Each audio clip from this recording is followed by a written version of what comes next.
Testing, testing. 1, 2, 3. 1, 2, 3. Can you guys hear me?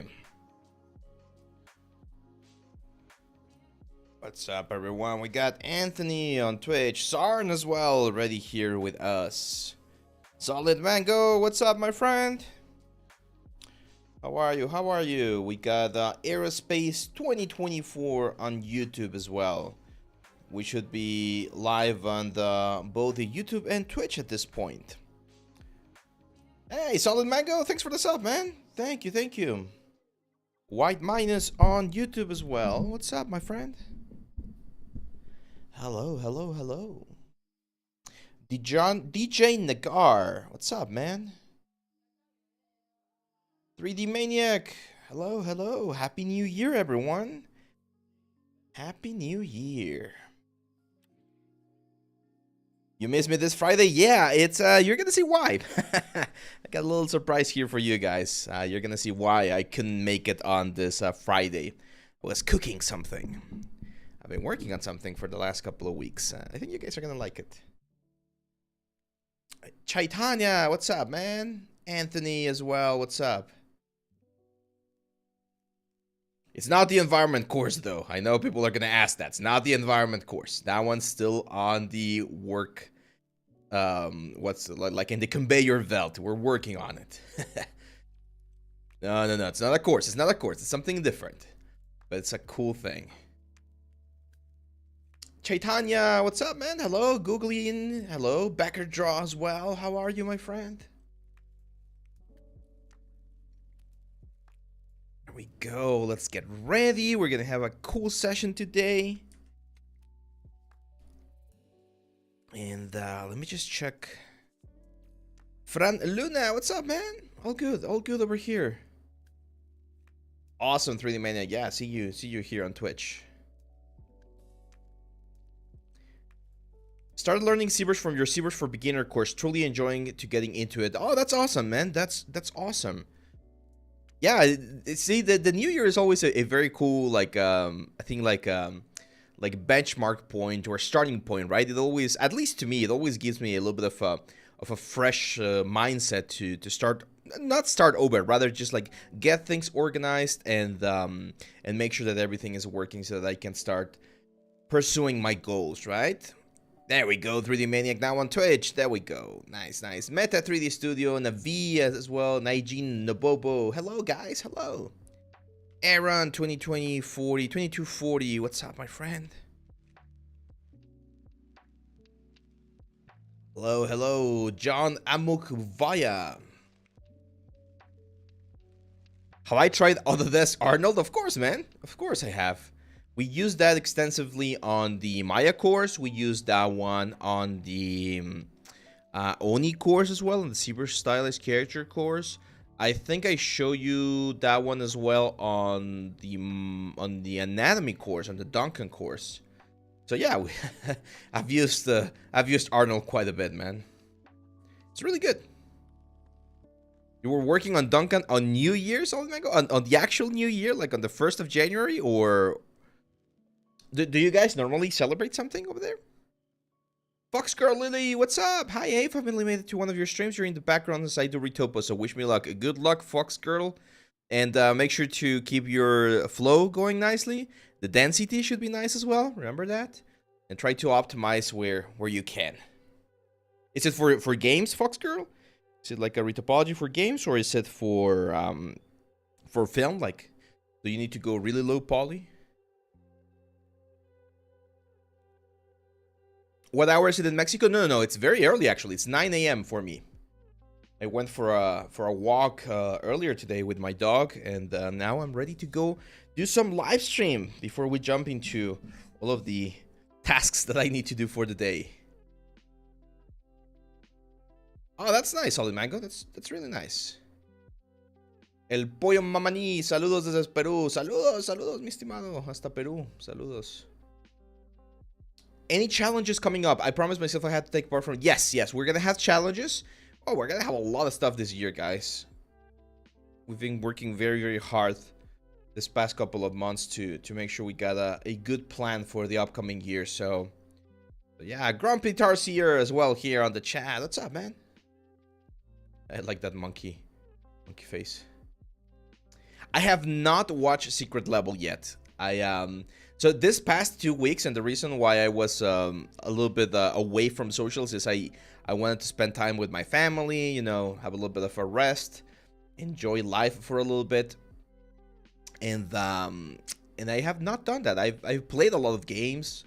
I spent time with my wife's family as well.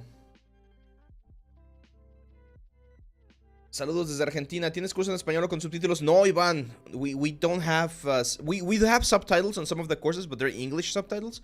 I don't have Spanish like courses. I tried doing them back in the day, but I don't. However, if you have any questions, you can reach out to me on Discord, and I'm gonna be... And I can answer in Spanish. Like, no problem. What games did I play? I played Genshin Impact, of course. You guys know I played that one. I played this game for the Nintendo Switch called Unicorn Overlord. It's this tactical game. Very, very cool. I really enjoyed it. We played Overcooked with the family. That was fun as well. A little bit of Stardew Valley. I kept it chill this time. I didn't want to stress myself with like very intense games as well. So I kept it as chill as I could. I read a lot. So yeah, it was a good couple of weeks to get some energy back. Nice. See, I could never get into like very open world games like Skyrim. I always like get lost in the world and then forget what the main quest is. So yeah. What was your last video game played on 2024? It was probably Unicorn Overlord. I was actually playing Unicorn Overlord before the like a New Year's Eve dinner. Because it's easy to just like take the Switch and play with that one, right? How much money have I spent on Genshin? Oh, a little bit more than I'm willing to admit. I'm not a whale or anything, but I do spend a little bit of money. I saved for quite a while for this last patch because it had two of the characters that I was really looking forward. So I did spend quite a bit on this patch, but nothing to break the bank, right? What did I ask oh, okay, so not a lot of people might know this, guys, no soy Lotus, but here in Mexico, there's this tradition, maybe in Latin America as well, you guys let me know, but at least from like Central Mexico and South of Mexico, other than Santa Claus, you know, for Christmas, there's always this, the mages, right? I'm not sure how to properly translate them. But in the Bible, right, that there's this like kings or mages that go and see little Jesus, baby Jesus, and kids ask gifts to them instead of to Santa Claus. So we don't do that as much here in the north. I'm in the north of Mexico, so we're a little bit more, you know, Americanized. We follow a little bit more of the USA traditions. So we when we're kids, we make our little letter to Santa Claus. But what did I ask? I asked for the energy. No soy Lotus. I asked for the energy and the willpower to build something. And I got it. And that's exactly what I'm gonna show you guys. So, you guys ready for the little surprise? Are we ready to start? I think we are.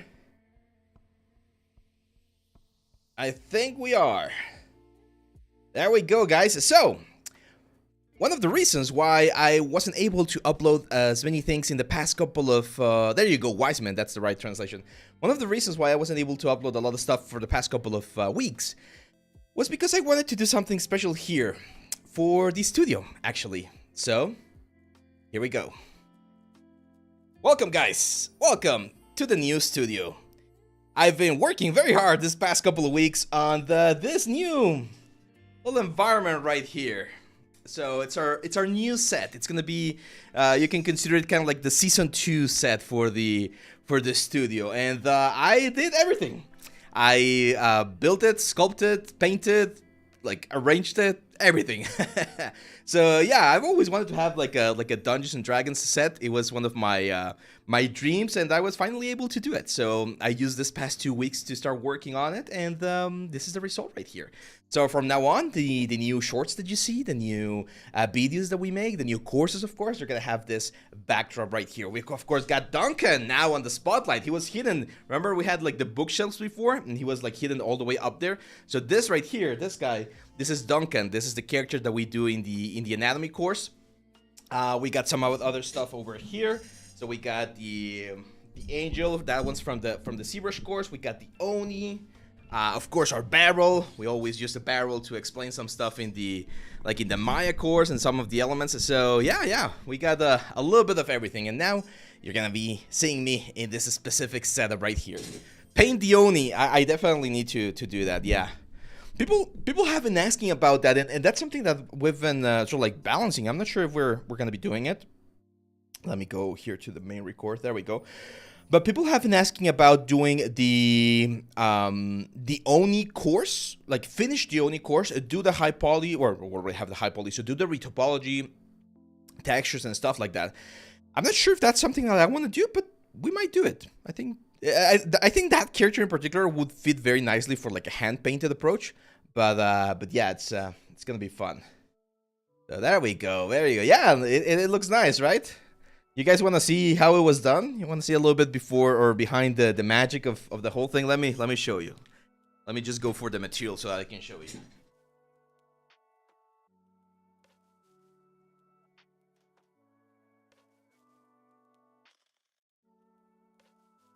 So to build this whole thing, to build this new set, let me go to the tablet. There we go. I use a method that I use quite a bit when I build stuff for my D&D games, which is this thing right here. So this thing right here is the Foamular. It's called Foamular. It's an insulation foam that they use to build houses, but it's a very, very nice way to sculpt stuff. So this was a little bit of a remnant that we get from the wood elements that I have right there. So I bought some huge planks of Foamular, and I just started sculpting it with like soldering iron until we got the whole thing. There's not much on the studio, man. It's a small studio. Like this room right here is like probably like a 4x4 room. Right now, the other side of the studio is gonna be my game room. That one I definitely need to clean up because it's a mess right now. It's a complete mess after all of the stuff that I did for this set right here. But yeah, we're gonna be. I might do a stream once everything is finished. I'll definitely do like a studio stream. Yeah, it's the first stream of the year, Nishad, and we got a new set as well to go with it. So there we go. Let's see. Skyla Sculpt is asking. He says, "Hi, Abe. Hi, everyone. Just started my shift at work, but I wanted to say hi, and I'll catch up with the stream later." There you go, Skyla. Yeah, this stream is gonna be up here on YouTube. We're not gonna like re-upload or anything. It's just gonna be up in case you wanna check it. The dragon head is going to be on the other like room, because here it will be just like too much. It will feel like too clutter again. So I want to keep it simple. One cool thing is, and then this is something that the people asked about, we will be doing some more VR stuff in the future. So now there's plenty of room. I can like be here with my VR and just like be playing around, and that should make it a lot easier as well to stream VR stuff. So yeah, there we go. Let's see. I need a magician's hat to match. That would be interesting. Someone recommended getting like the Viking, you know, like horn thingies or something like that. So that'll be interesting. Let's see. Saludos a Lautaro Albornoz hasta Argentina. Sketches Sex. I've been doing the Oni course the past couple of weeks. Love it. Will be my first Super Skull. We'll share once it's done, as well as a 3D. Yeah, nice. Make sure to share it on the Discord. Remember, guys, if you share your final result of the courses on the Discord, you do get a little special title, like just showing that you finished this stuff. So, okay, so what are we going to talk about today? Well, today I want to talk about goals, right? Like goals and how to approach things, because as I mentioned earlier on the stream, I feel like the beginning of the year is always a very nice sort of like moment to really plan ahead and think about what you want to do with the year. I know it's just like an arbitrary date that we choose, right? Like nothing really changes from one year to the other. It's just like time keeps flowing, but it always feels like getting to the beginning of the start line, right? Like, or finishing the race and starting again. So if you use that to your advantage, you can definitely use this as a little bit of a morale boost or energy boost to accomplish the goals that you want to accomplish. And I want to talk about something because a lot of people struggle with this particular thing, which is goals, right? So there's a method, and I've talked about this method before, but I want to just like explain it to you a little bit more in depth, called the SMART method. Have you guys heard about this one? I learned about this one from my wife, because she works with like psychology patients and everything, and she uses this quite a bit to help people like really nail down the things that they want to achieve in any particular thing. Like this works for everything. If you want to get fitter, if you want to get better at 3D, if you want to be more responsible, if you want to do anything, you can use this method right here. And it's called the SMART method because each letter uses a different sort of like a meaning, or has a different sort of meaning. And these are the ones that we have right here. So we got SMART is specific, measurable, attainable, relevant, and time-based. And I want to talk about this one because, again, I feel like, especially when people start their 3D journey, people will get a little bit overwhelmed by the amount of things that they need to do. Does that maybe happen to you guys? Like when you want to start a project, maybe a character, like a big environment or something, and you feel overwhelmed, and it's difficult to start working on something when you feel that the task is really intense. So yeah, exactly, Nishad. Like that thing right there, that's exactly what happens. You say, I always start a project with great enthusiasm, but can't keep enthusiasm by the end. And this is exactly where the SMART method can really work. So here's what I recommend doing, guys. When you pick a project, you need to decide what do you want to get out of that project, okay? And I have a video about this. You can check it out on the channel as well, where I mentioned that you can do a project for fun, just to enjoy, creating, doing a little bit of art. You can do a project to learn, or you can do a project to prepare for a portfolio, or to show some of your skills, right? Like to showcase your skills. But independently of which ones that is, you need to be very specific about what you want to do. Very often, I get like messages on Discord and emails of people asking me for advice. It's like, I want to be a 3D artist, and I want to do characters. It's like, okay, what kind of characters? Because it's not the same to do a Mario Brothers character than it is to do a God of War character, than it is to do, I don't know, like a Genshin Impact character. So there's a bunch of different types of characters. So you need to be very specific about what it is that you want. And this is where I feel, again, that this method is really good. Now, the next one is one of the most difficult ones, and it's measurable. Okay, what does this mean? It means that you should be able to have a very specific set of requirements that you can measure your result against, okay? Because you can be very specific. You can be like, yeah, I want to do a character, I want to do an environment, but if you don't say it's going to be for games, this is going to be my poly count, this is how many textures I'm going to use, this is the style that I want to nail, then you're just going to do whatever you want to do, and at the end, you're not going to be able to say or see whether or not you did a good job. Right? So it's very important that you always find a way to measure, okay? There's a very famous quote, and I recommend everyone sort of like writes this down, says something that is not measured cannot be improved. So you need to have those metrics, right? Like that's one of the ways that we as humans can evaluate whether or not something is working. So if you measure what you're doing and you know how much time you're spending, how many things you're doing, etc., you will be able to get a better result. Now this one, I always struggle with this one very often, like on my Maya courses, when I teach Maya on the, what's the word?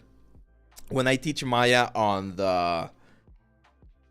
the university, I always tell them to look for concept arts to do for a final project, right? Like the first Maya class, they usually do a robot, like a little robot. And I always show them examples like this robot right here, like this robot right here, like this robot right here, like some simple robots that people could do when they're just learning the basics of Maya, right? Like you've been learning Maya for 1 or 2 months, you should be able to do something like this as your sort of like final project. But I always ask my students, hey, go and download 10 images of different robots that you would like to do, or different props or different things, right? And every now and then I'll get people doing like picking like really advanced things. Like they'll show me stuff like this one right here. I think this is AI, but whatever. They'll show me stuff like this. It's like, hey, this is not attainable, right? Like a very common mistake, and this is how you can set up yourself for failure. Like this is one of the very basic mistakes that people do, is they grab something that's outside of their reach. And I think this is because we've been drilled this idea of you can do everything as long as you try, and if you have the willpower to pursue it, you should be able to get it. That's not true. That's not how the world works. Yes, it's good to have that sort of like positive energy and positive what's the word, like ideas of just like a positive mindset to help you get there. But it's important to understand that everything needs a sort of like a build-up process. Like if it's the first project that you're doing, the odds of you being able to do something like this are very low. Is it possible? Might be, but isn't it better if you try something that's more attainable? I'm not saying like go for something that's very, very basic and that you will be doing in like 1 hour, like something like this. Like, yeah, like maybe this is a little bit too simple, but you can definitely up the game and try to go for something a little bit more complex without really going into something that's going to be, again, unattainable. So in this year, guys, as you start thinking about finding the things that you want to do, make sure you are very honest with yourself and try to do things that are within your level, and I always say a little bit more, right? So if you can do a specific type of level, a specific type of asset, try to do that and then push yourself 10%, 20% more than you can usually do. Like, challenge yourself, and that's what's going to give you the growth that you need. Because otherwise, if you try to do something that's really, really, really, really ambitious, what's going to happen is what Nishad just mentioned right here, that you're going to start with a very big enthusiasm because you're really pumped about being able to do something very complex, and then halfway through you realize, oh my god, this is a little bit too difficult, it's too complicated, right? So make sure that it's attainable, okay? That's very, very, very important. And then the two next is like skills. These are one of those that are, again, a little bit difficult to explain at first, but I hope it makes sense. Relevant, right? Relevant means that whatever it is you're doing is relevant to the skills that you want to develop or to the goal that you want to like get, right? So if you want to be a 3D model, and this happens quite a bit as well in the 3D world, because the 3D world is so vast, right? There's so many things. So let's say you want to do like an environment, right? And that you want to do environment assets, but then you start learning about animation, and then you jump into geometry nodes, and then you jump into shaders, and then you end up in materials, and at the end of like 2 or 3 months of you exploring the different things in 3D, you don't have any assets. So your original goal of doing an asset, let's say like this little house right here, did not work because you started sort of like focusing on things that were not relevant, right? Like I'm not saying that they're not important. Of course, everything is important. You can learn a lot from different like skills, but if they're not relevant to the specific skill that you want to learn, then that's not a good thing that you should be like focusing on. And that's, again, something that happens very, very frequently on our pursuit of this like 3D skills. You see something very cool and then you want to learn that skill, and then you realize that's not really going to help this current project, so it just distracts you and takes time away from you. Let's see. What do you think about AI? I mean, it's very depressing for someone developing himself in 3D field. I'm thinking about really giving up. Okay, so here's the first thing, and this is going to sound very harsh. If seeing AI is discouraging you from doing 3D, then you are not going to succeed as a 3D artist. And it's not because of AI. It's because you are not seeing the true sort of like nature of things, right? Like you want to do 3D, maybe for the money, maybe for the fame, maybe for other things, then it's just like creating stuff. Now, I'm not saying AI is not damaging to our industry. It definitely has an impact to it, but it has an impact to every other industry. So I feel like we are a little bit unfair, and we like to play the victim card quite a bit with AI, when in reality, AI is taking jobs away from everyone, right? Translators, like project managers, I don't know, like people who are doing like, I don't know, like programmers, right? Like there's a bunch of other industries that AI is also affecting. So to me, AI feels like something that's affecting everyone in the world.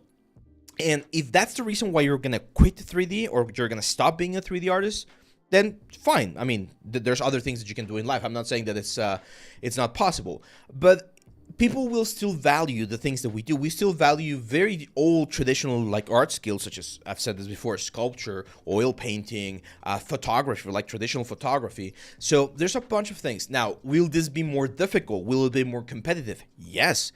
Are you willing to put on the time and the effort to remain competitive? Use AI in the cases where it can be used ethically, or at least as a tool rather than something that's going to affect everyone else. And in that case, well, then you just move forward, right? Like you adapt to these new technologies. I wish I had like a magic genie that I could say, hey, get rid of AI as if it never existed. I think that would have been better. But unfortunately, it's there. It's already there. It's already happening. So not using it or not seeing what it can do and seeing how you could maybe incorporate it into your workflow, it's gonna destroy you at the end. And here's a very important quote. I remember reading this quote earlier when AI was getting better and better. AI is not gonna take your job. Someone using AI is the one that's going to be taking your job, right? And there's very talented artists, very like proficient artists in every single field that are using AI within their tools. Is it good? Is it bad? I don't think it's an ethical thing to discuss. Am I a fan of it? I'm not, but if I see that it can help me in one particular part of my workflow, I might use it. I've mentioned before, like, I don't like using AI concepts to create stuff. I feel like that defeats the purpose, and there's way better things that are made by artists than by AI. But there's still something that AI won't be able to do. Now, I'm not sure if you've been reading the news lately, but people are realizing that AI is not really turning up to be the, like, extremely life-changing thing that people were expecting. Like, it demands a lot of resources. It demands a lot of, like, reiterations that people hate to do. And it's not really, as someone is mentioning here, it's not really doing things that really hit the quality and uniqueness level that we're looking for. At the end of the day, the market, the society, whatever people are buying will decide the sort of like the road to this thing. But another thing that I like to say is right now, like today, it's not taking as many jobs as people claim it is. So a lot of like young 3D artists or people who are just starting, they're getting discouraged because they think that by the time they graduate in 2 or 3 years, the landscape is going to change and the AI is going to be taking over. But it's really not. Remember that this fear of new technology has always existed.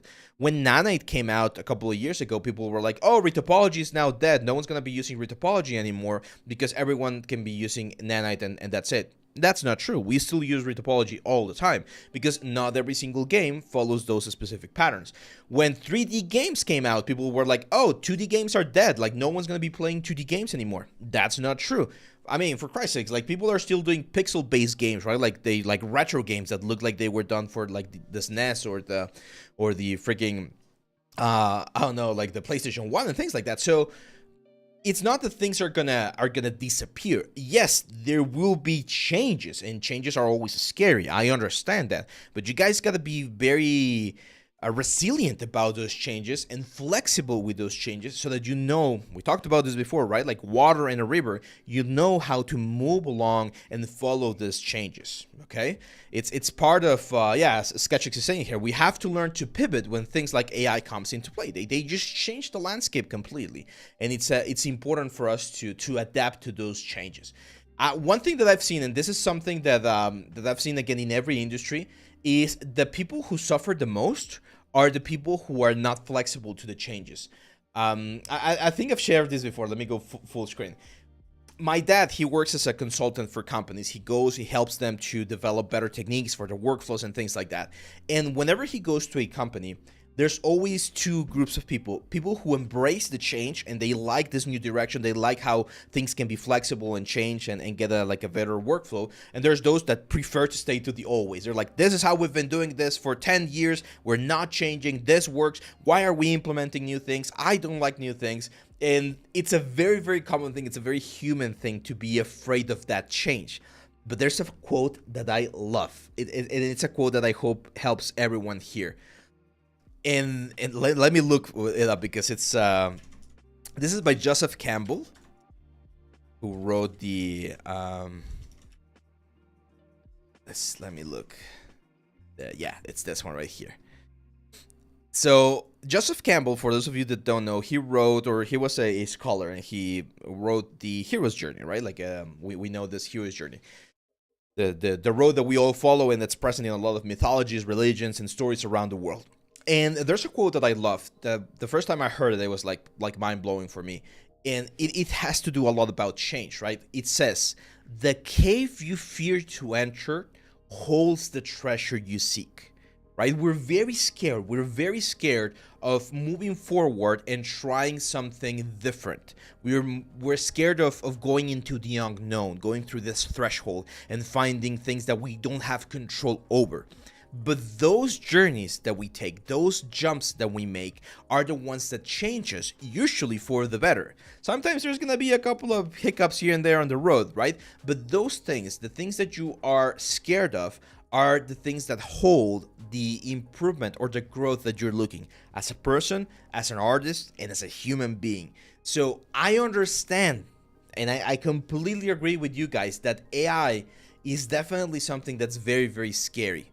but you also gotta understand that it's part of this change, okay? It's part of this change, and we need to both, like express our opinion, be very firm about where we don't want AI to be used, but also understand that, hey, if it's a tool and it can make my job easier and allow me to focus more on the creative side of things, that's good. That's something that can help us, right?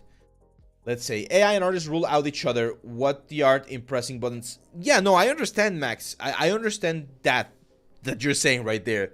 But again, we could say the same thing about digital art, right? Like, I'm sure traditional sculptors, for instance, they look at people like us that are doing serious things and they're like, oh, that's cheating. You're not a true sculptor because you're doing everything digital. You got Control C, you got mirror functions, you got like tools that make it easier for you to do stuff. Try doing it with a chisel and a marble like block. So, are they right? Are they wrong? Right? Like, at the end of the day, it's tools. I consider myself an artist, even though I'm a digital artist. Traditional artists might not consider myself an artist. And at that point, it's rather more of a matter of opinion, right? Because we're both making a living, we're both being happy, we're both creating, we're both inspiring. So it's understandable that we have this like repulsion or sort of like this thing where we don't want to have anything to do with AI stuff. And again, I understand. That's why I'm saying, if it's a tool that you can use and it helps you, awesome. If it's something that's hurting other artists, that's not awesome. That's not cool. So I would not like condone the use of AI in those cases. But it's important that you understand that we cannot just like go black and white and say every single thing in AI is bad and every single thing in traditional art is good. Like there's so many different gradients in what we do, right? Let's see. Booker says, I think the fear comes from the fact that most people want to do 3D art because they love the creative process and also need money to survive. If in the future creating 3D art means prompting it, I don't think they'll love it anymore. Exactly, Booker. And that's fine, right? Like that's people will realize that. Like if people see, hey, I like creating stuff, but I cannot make a living, then it's not gonna happen. But here's my here's my little what's the word? Like mark my words on what's gonna happen in the next couple of years. And I hope it doesn't happen this way because it's gonna be sad for it to happen. But here's what I think is gonna happen.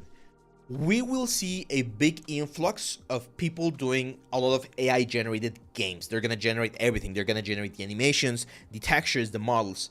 And I would say 99% of those games, unfortunately, are gonna suck. They're gonna be just really, really bad. We might have some good ones. There might be some like very brilliant ways of implementing this kind of stuff, and that might work, right? But a lot of stuff is gonna be really, really bad. That's just the reality of it, right? And the big companies, the big studios will realize, hey, people are not buying AI stuff. They don't resonate with that kind of stuff, and they will pivot back to what worked before, because that's again how human sort of like experience works. They try something, and if that doesn't work, they sort of like pivot back and go back to what works, and they try to innovate using that. So I think that's what's going to happen in the next couple of years. Like again, people will be doing more AI related stuff, and some things will stick, some things won't stick. The things that stick will continue to stick, and the things that don't stick, they'll be replaced by things that will stick, the things that work. Let's see. Thank you for the sub, Mustafa. Mustafa 38. There we go. Usually they ask you for extra work experience what they ask a graduate. Yeah, so is it necessary to have a bachelor degree on 3D? Really, it's not necessary, Ayan. I have a video about this on the YouTube channel, like traditional learning experiences like schools and universities compared to like self-taught experiences. And my like summary of the whole thing is, you learn a lot of very important soft skills when you go to school. Organization, time management, peer review stuff. You learn how to present things. You learn how to talk to people. You know how to like generate relationships and things like that you don't necessarily get on a self-taught basis. But as for the information, you can get it from either way. A lot of the stuff that I know was self-taught. Like I had my formal education. I went to Noman, as you guys know. But after that, for the past 10 years now, I've been learning my own stuff. Like I keep learning on my own without having to enroll to a school, because that's how we keep improving, right? Tuto on smoothing groups export Maya to Painter. With I mean, smoothing groups just export by default. Samcraft, when you export FBX, like all of the soften edge and what's the word? All of the soften edge and all of the harden edge, they export together. I'm going to give you an example about AI art, guys. I'm going to give you a perfect example. So you guys know that I like to play D&D, right? So if I look for D&D portraits. There we go. Hey, thank you for the... what did we get? Oh, we got a hype train? No, not just SketchX. SketchX, thanks for the sub, man. There you go. So here's the thing about AI portraits, right? Like if I'm playing a D&D game and I need to get a portrait for my character, I could just jump into an AI and generate a portrait. Like, let's say this guy right here. He's going to be my new character. It's going to be, I don't know, a human fighter or whatever. Now, I know I could go and buy an art from someone. I could go and pay someone 20 bucks, 50 bucks to draw a portrait for me. But if it's just a session that I'm playing with my friends and I just want to have a cool picture with it, I personally don't see anything bad with just getting one of these images. Later on, if the campaign evolves and I really like resonate with this character, I will definitely commission an artist to make a portrait of my character in a very nice style that I like. But I was never gonna pay $20 or $50 to get a portrait. So it's not that I'm taking anyone's job, because I was not initially thinking about doing that. And there's a lot of companies that think that way. They were not gonna pay someone to do it, and AI is now enabling them to do it. Whether that's good or bad, again, it's a debate that we need to put on the table. But the point is that it's not. Yes, it's taking some jobs away. I'm not saying that it's not, because then people take my words out of context. I'm not saying it's not hurting the industry. There's some pain and some hurt in the industry, but it's also not destroying. It's creating other types of opportunities as well, and that's what I want you guys to be like aware of, because there could be some things that you could use AI as a tool for that could benefit you in the long run. Okay, let's see. Travis says, anytime I see an AI photo video, it's pretty impressive, but knowing it's AI and all you have to do is write a prompt, the off factor just isn't there. I agree. AI has that thing where it's missing, and I always say this, is kind of like missing like the soul of the artist, right? So yeah.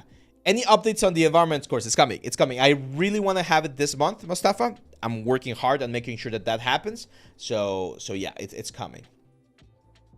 First of all, Happy New Year. I wish you an amazing 2025, and I can't wait for the new courses. Secondly, I would like to ask you, what can I do? Modeling pathways to reach a level where?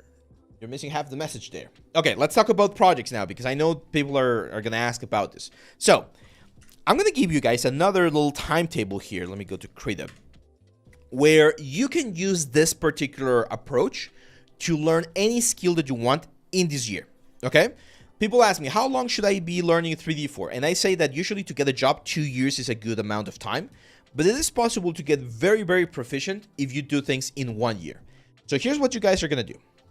Let's divide the year. This is 2025. And we're going to divide it into sections, okay? We're going to do a small section right here, a little bit of a bigger section right here, and this one right here. So this is, let's say, 3 months. Okay, and then we're gonna have, let's say, 6 months. Actually, it's like very off. So we're gonna have 3 months right here, and then we're gonna have, let me calculate properly. So I want to have 4 months at the end. So that's 7. And we got 5 months right here, right? That's 12 months. Am I right? I think this is good, right?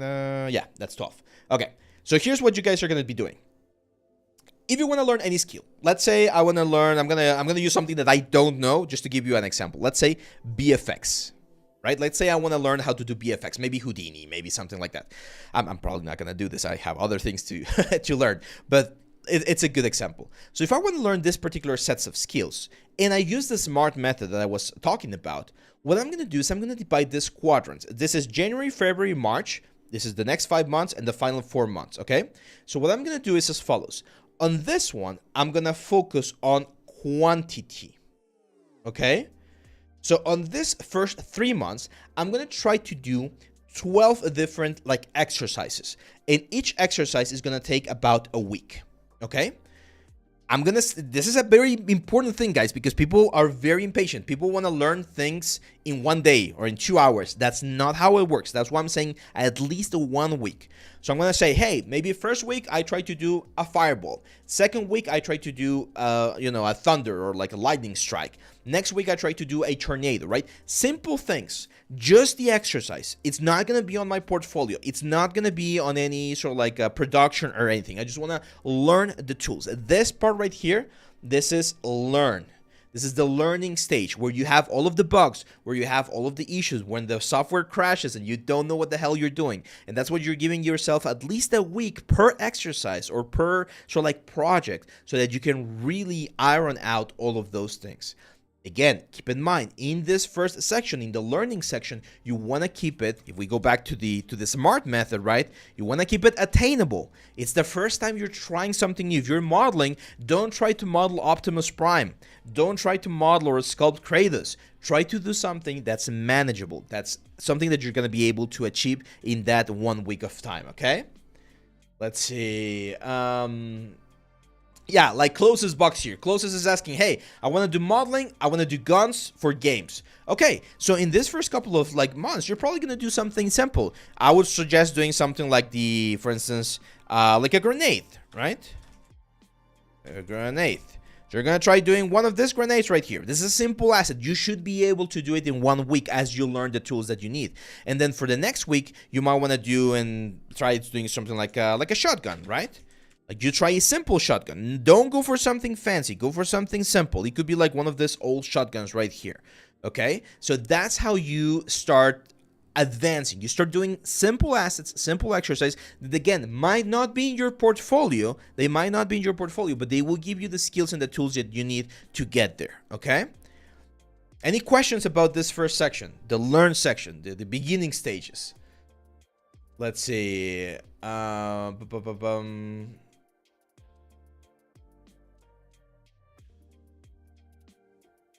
Within how many months should one try to finish a course?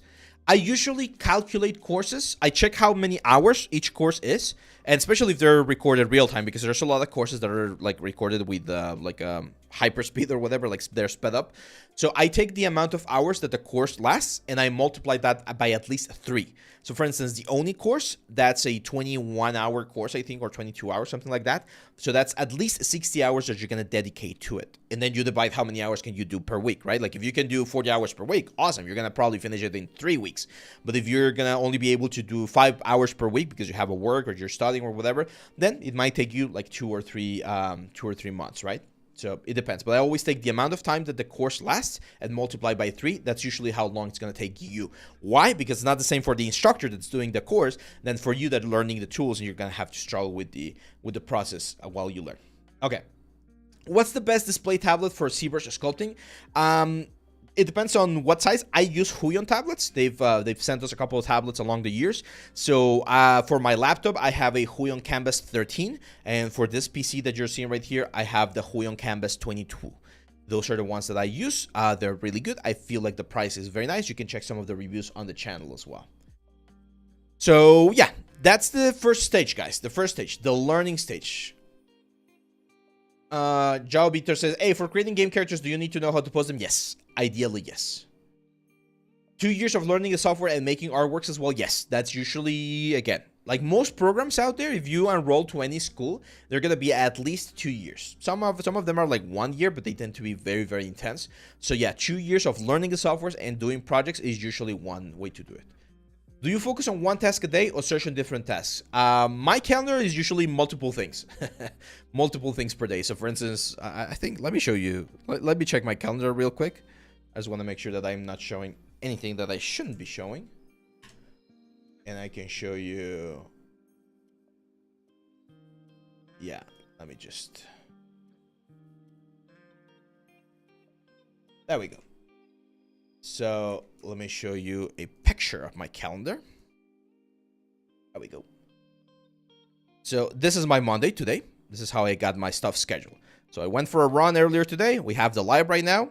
I have a meeting at 12, and then I record the short and the videos for this week, and then I record the premium course, and then I got other stuff. This is my wife's time. She's a psychologist, so while she has her meetings or her sessions, I need to take care of the kid. So that's how I sort of like do my day. And if I need to be doing multiple things in that day, that's how I sort of like split it up. So yeah, it's That's my way of separating stuff. Hoyon canvas have skin touch display. There are some models that do. They're a little bit more pricey though. I think they're the pro models. You might want to check. The ones that I have do not have touch display. So once you finish this stage, guys, and this is where a lot of people make the mistake. This is where I see a lot of people go like completely bonkers with their approach to things, because they either go too intense, they finish the learning stage and they go too intense, and then again grab a program or a project that's way too ambitious, or they go too simple and they just keep doing very simple things and they never improve. We see this all the time on portfolio review, right? Like, remember how when I'm doing portfolio review, there's a lot of people that keep doing barrels and simple guns and simple props, and it's just a telephone and, I don't know, a Pokeball and then a table and a desk and something. It's like, dude, you already know the stuff. You got to start doing like more advanced things. So here is, let's call it, this 5 months right here, it's not the learning stage. This is the ambitious stage. Let's call it that way. Okay? So instead of doing 12 projects in this 5 months, you're going to try to do 10 projects. Okay? These are not 12 weeks. These are 20 weeks, right? So it's 2 weeks per project. 2 weeks per project. And you're going to try to do ambitious projects. This is where you really need to think about and say, okay, again, going back to like the weapon example, I already know how to do these simple weapons. Let me look for something that's a little bit more ambitious. Like a concept art that's going to really challenge me. Something like this. That one looks very cool. And I know this is going to take me about 2 weeks because there's more modeling involved. There's maybe a little bit of sculpting involved. You still will be learning new techniques and new things, but you also need to start going for things that are going to be, again, a little bit more ambitious. Some of the projects, this is very important, some of the projects of this one right here will end up in your portfolio. Not all of them. And again, this is very important. People want to place everything on their portfolio. That's not the way you do it, okay? You will probably not have any of this ones on your portfolio because there were exercises that you used to learn. That's why I do not encourage people to have practices or works in progress or tests or anything like that in their portfolio. That's not how it works. Some of your ambitious projects might be here. Like from this 10 projects, maybe 3, 4 are going to be really good. Usually this ones, the ones that are the very end of this section right here. And you're going to be able to generate something that looks very nice, okay? And then this one right here, this is the polish stage. And in this fourth section of the year, the last months of the year, you're going to do 4 big projects. 4 projects, 4 weeks per project. Right? So it's going to maybe take you a full month to do a project, a full month. But that one is definitely going to be in your portfolio. And here's the fun thing. You don't need to start from scratch. You can grab one of these ones right here, one of the learning stages or one of the ambitious stages. And maybe if you like this one right here, you can just take it and use it as your polish project and just push it to the next level, right? Like make sure you're really like introducing or doing something that looks and feels like a complete product. I've talked about this on the last... on the last little short that I uploaded. You need to think about how your stuff is going to be as a final product. So for instance, in this one right here, let's say I do this weapon right here. Just doing the weapon, by the way, this is amazing. Very cool weapon, to be honest. But if I do this weapon right here and I just show it as a simple weapon, it's not telling me too much. But if I create this model scene or if I incorporate it into a game so that you can see how it looks from the first person view, that's the kind of stuff that can really help you ensure that you understand how this is not just a project, but rather a product. Right? Not just a project, like a cool project that you did, but actually part of a product that you're going to be selling as part of the entertainment industry. Does that make sense? Because I feel like that's one of the things that can be a little bit confusing at times. Let's see. Would you ever collaborate with 3D artists to make courses for your set? Yes, I would. Like, definitely. But there's 2 very important things that I need if I ever want to collaborate with someone for courses.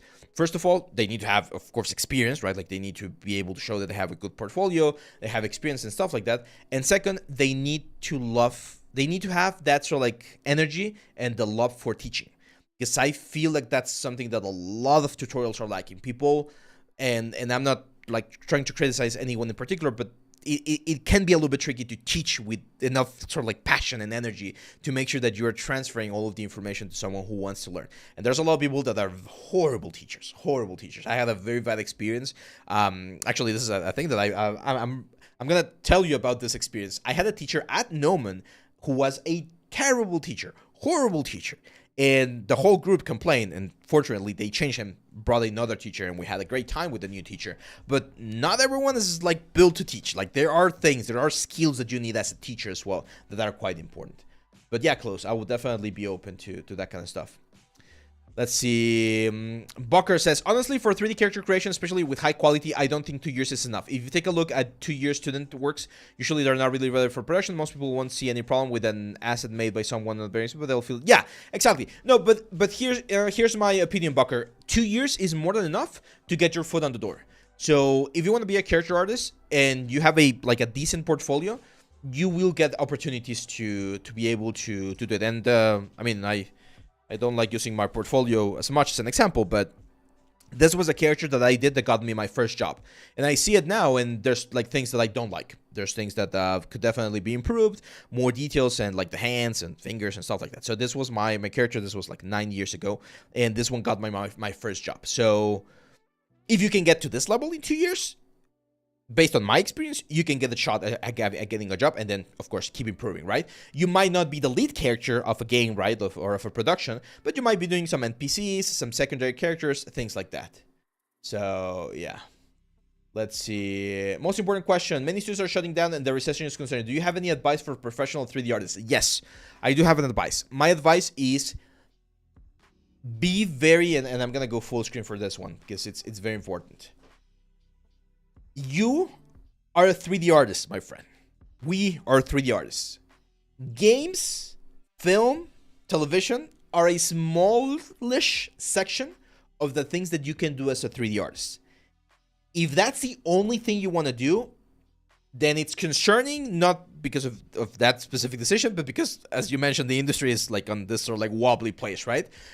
But if you say, hey, I know 3D, I can do all of these other things as well, and I do enjoy them. Yeah, it's not games. Yeah, it's not film. Yeah, it's not commercials, but still fun. Still like pays the bills. It still gives me, a roof over my head, food on the table. You can do that. You can do 3D printing. You can do architectural visualization. You can do product like design. You can do jewelry. You can do I've seen people do like theme parks right now, like the decoration for theme parks and for parties and for like, there's a bunch of stuff out there that uses 3D as a tool that you can pivot towards, right? I know it's not games. I know it's not film, but sometimes we're a little bit stubborn and we always want to do one specific thing, right? So you need to understand that as long as you have those fundamentals, those art fundamentals, you can do other things. I've said this before. I do VR stuff. I do AR stuff. And some of the stuff that we do is not the most exciting things. Sometimes we've done like manufacturing processes of welding techniques and things like that. That's not exciting. And it's not on our station portfolio because that's not the thing that I love to do the most. But it pays the bills and it allows me to do this project, for instance. So you gotta understand that at the end of the day, it's a job. What we do is a job. You can do your own like passion projects and the things that you love in your free time, or collaborate with others as, again, like other types of projects. And if that opens up doors for you to try other things, there you go. Like, it's completely valid. And you can ask the same thing to any programmer. Like, there's a lot of programmers that might want to do like games, but if they can get paid to do other things with programming right now, like data science and things like that, and then they use other stuff for their own growth in their free time, that's also perfectly fine, right? So I think welding is an art form. Personally, I would love to learn how to weld, Casey. That seems like a skill that is very useful. See, this is a very funny anecdote. A couple of years ago, I decided to learn how to bake bread from scratch because I thought, hey, as a human, everyone should be able to, or everyone should know how to do a freaking like loaf of bread, right? It's difficult, man. It's very difficult. I failed completely. I might try it again this year. But like, yeah, like skills like those are always like interesting to learn. Closers box. Oh, you like the new background? Yeah, I was showcasing it at the start of the screen. I built this, guys. Like, this is what I tell you. Every now and then, you might find skills that you can do that might open up opportunities for you. I've had commissions, not exactly like this, but I've done commissions, again, like 3D printing commissions, like arts and crafts commissions that pay a nice buck every now and then. And hey, if you like doing it, everything is fine, right? Hey, bolillos. That would be definitely interesting. So let's see. What was I saying? Yeah, so that's the strategy. What should the teacher Sally? She still works at somehow. I worked on a game project. The first block was done. The only feedback I got from her is a little too slow, and she failed me when I asked for clarification.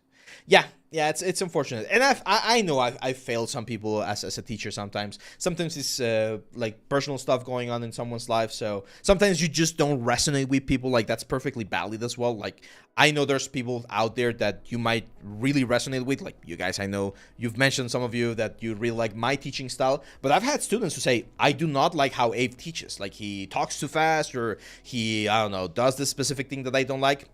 That's fine. I understand, and that's perfectly acceptable, right? Everyone has their style, and everyone likes to learn in a specific way. So yeah, this is my advice, guys. If you want to find a plan on how to break down things in a manageable way, I recommend this. Start with small projects this first couple of months. Could be character related, could be prop related, could be environment related. Then go for some slightly bigger, more ambitious projects, and close the year with some big projects that are going to be really, really nice on your portfolio. And we can use, give me 1 second here. Let me go full screen. I'm just going to open Discord because I want to show you something. I love how you explain things. Thank you, Nisha. Thank you. I appreciate it. Yes, yeah, everything is this foam board thingy. So it's called Formula. I'm not sure if it's the same name everywhere, but it's I think it's called XPS foam. You can get it in like hardware stores. So I bought 1 inch, no 3 inches. I think this is like 3 inches or 2 inches. I'm not sure.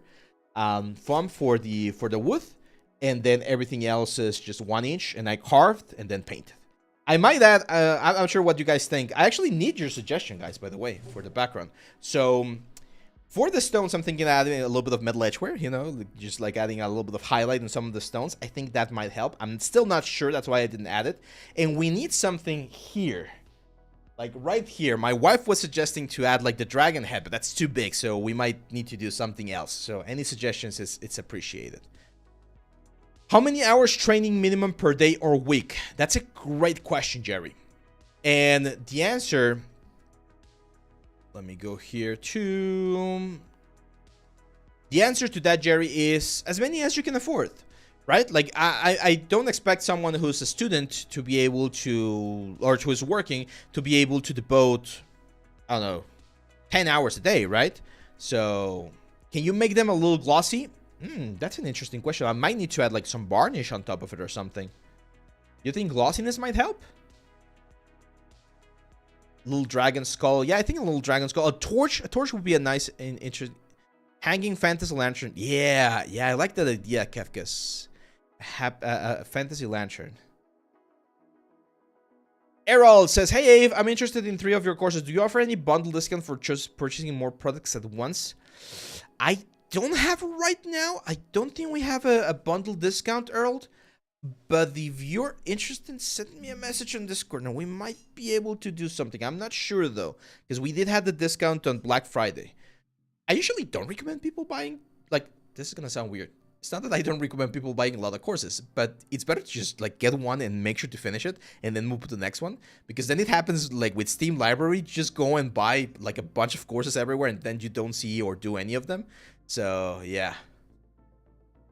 A cool helmet would be... Like, we could... Like, I was thinking about the sword that we did. Like, I just need to paint it. Like, the Dwarven sword. That might be another, like, good idea.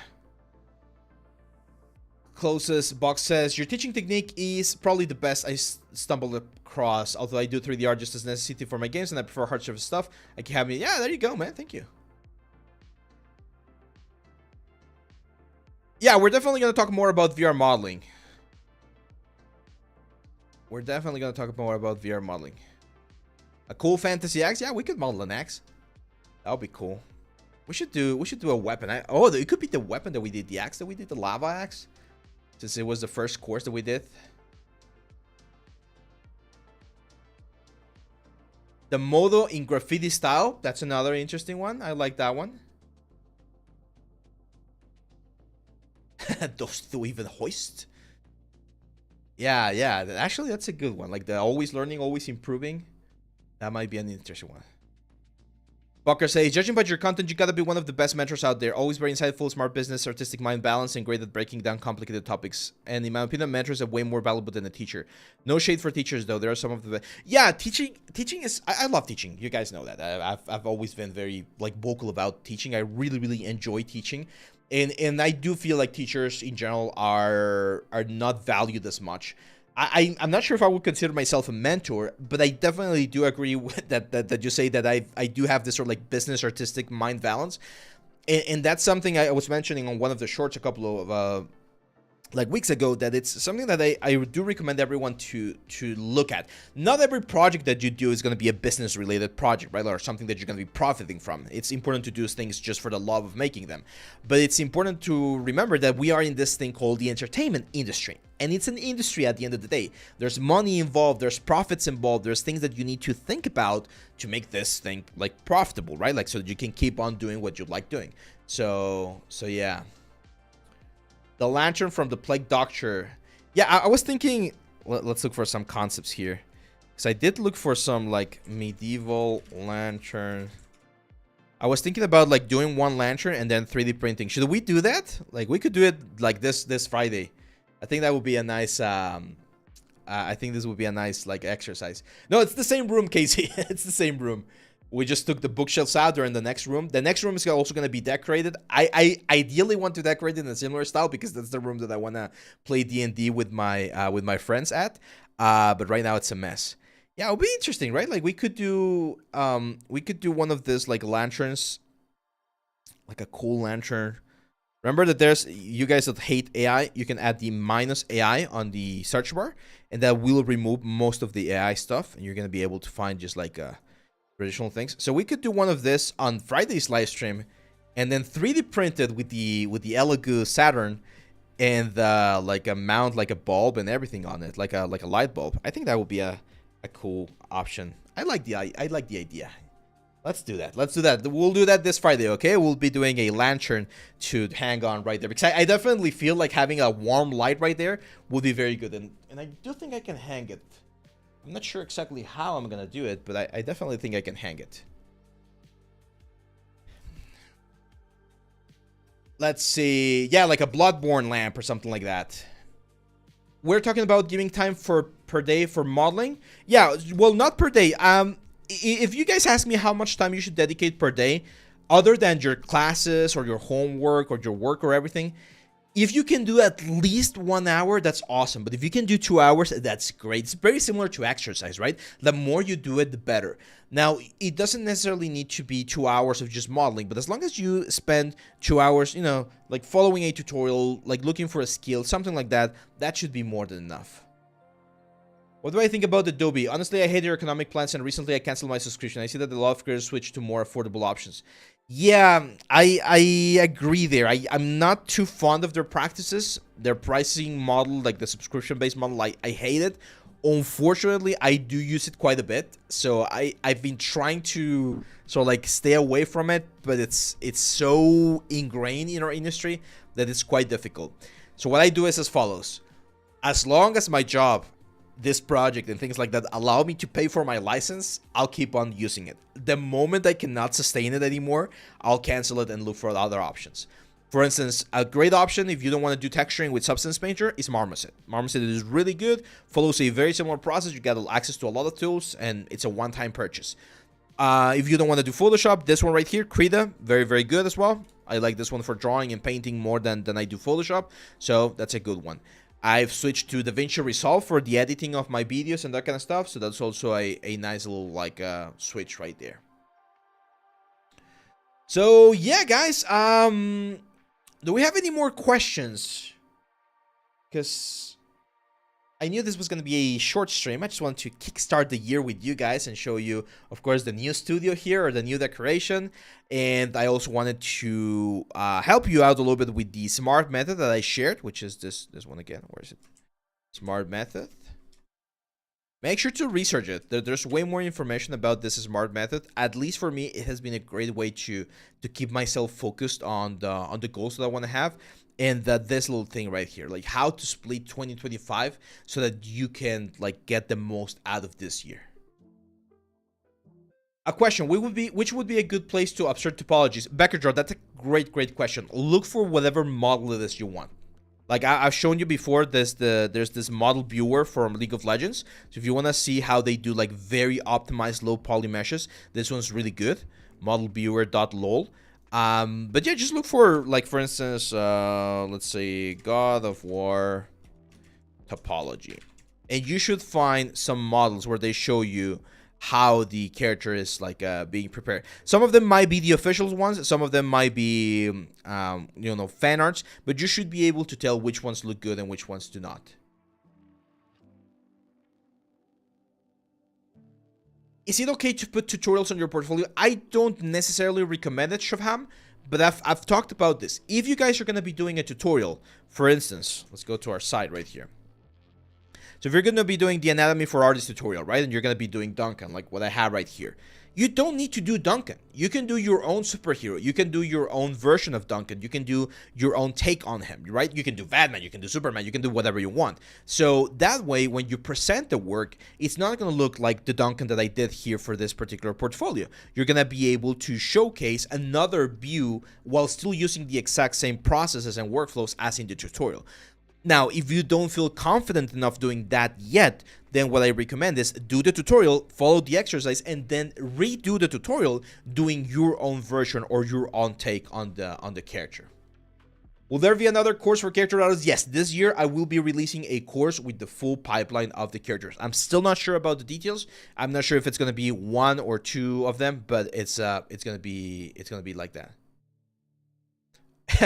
Fox Girl says, "Hey, my art lead just came in and caught me watching your stream, and it turns out he's a fan of your channel." Hey, there you go. Say hi to your art lead as well. Look at that. Even art leads are following our channel. That's awesome. What do you think I should look for when choosing an interior environment to do show? Oh, that's a great one. Interior environments. So interior environment concept art. Very common thing I see is people will again pick either very simple environments or very complicated ones. So this one right here would be a simple environment. Why do you guys think this is a simple environment? It's not a bad concept, by the way, but why do you guys think it's a simple environment? This is important. What do you guys think this is not the greatest environment to pick? It has no props. That's a good one, Mustafa. What else? What else? Happy New Year's, Empress Tiramisu. Lots of repetition. Yeah, similar objects, right? This is very tileable. This is very modular. So even though it looks cool, and yeah, it could help you on your environment, it's not as great because it's just a little bit boring, right? From a presentation like perspective or a standpoint. So if you want to do something that's a little bit more interesting, something like this would be better. I think this is already 3D, but something, that's a little bit more... It tells a story. That's a very important secret about like any like concept that you pick. Make sure that when you pick a concept, it does tell a story very clearly, because I know this one tells a story. There's blood, there's like some research level, people seem to be like running away. So yes, there's a story, but it's not as obvious as something like this, right? Like this sort of like magician's shop or something like this abandoned element. So pick something that has a good amount of props, but also not too many props, because another very common issue is people will pick something like this. And trying to do something like this, even though it's possible, it just takes forever, because rather than being an environment that you're trying to portray, you're gonna be doing a lot of little assets. And yes, it's a lot of information, but it's not ideal, right? Even some of this like breakdowns where things are not like in a modular thing or in a specific element are great. I would avoid this kind of stuff, even though this is really good. Let me see if I can see it now, like a close-up. Can I see a close-up? There we go. You know why I wouldn't pick this one? Can I download? I hate Pinterest. I love and hate Pinterest. There we go.